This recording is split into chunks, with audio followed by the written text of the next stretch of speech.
أعوذ بالله من الشيطان الرجيم. بسم الله الرحمن الرحيم.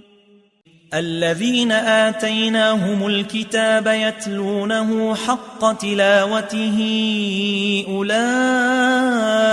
يؤمنون به ومن يكفر به فأولئك هم الخاسرون. يا بني إسرائيل اذكروا نعمتي التي أنعمت عليكم وأني فضلتكم على العالمين. واتقوا يوما لا تجزي نفس عن نفس شيئا ولا يقبل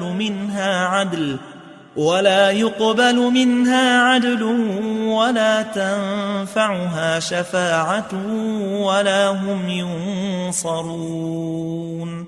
وإذ ابتلى إبراهيم ربه بكلمات فأتمهن قال إني جاعلك للناس إماما قال ومن ذريتي قال لا ينال عهد الظالمين.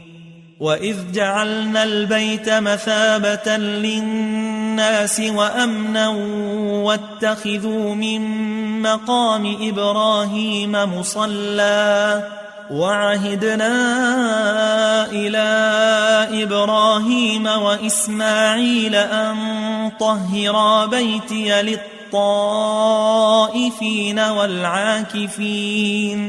والعاكفين والركع السجود.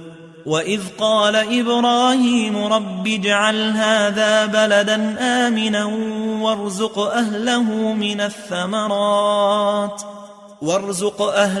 من الثمرات من آمن منهم بالله واليوم الآخر قال ومن كفر فأمتعه قليلا ثم أضطره إلى عذاب النار وبئس المصير.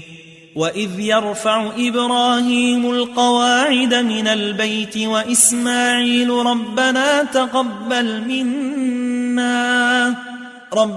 تقبل منا إنك أنت السميع العليم. ربنا واجعلنا مسلمين لك ومن ذريتنا أمة مسلمة لك وأرنا مناسكنا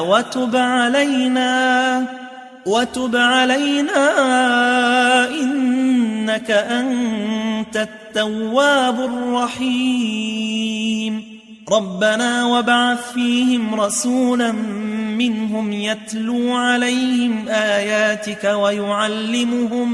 ويعلمهم الكتاب والحكمة ويزكيهم إنك أنت العزيز الحكيم. ومن يرغب عن ملة إبراهيم إلا من سفه نفسه ولقد اصطفيناه في الدنيا وإنه في الآخرة لمن الصالحين.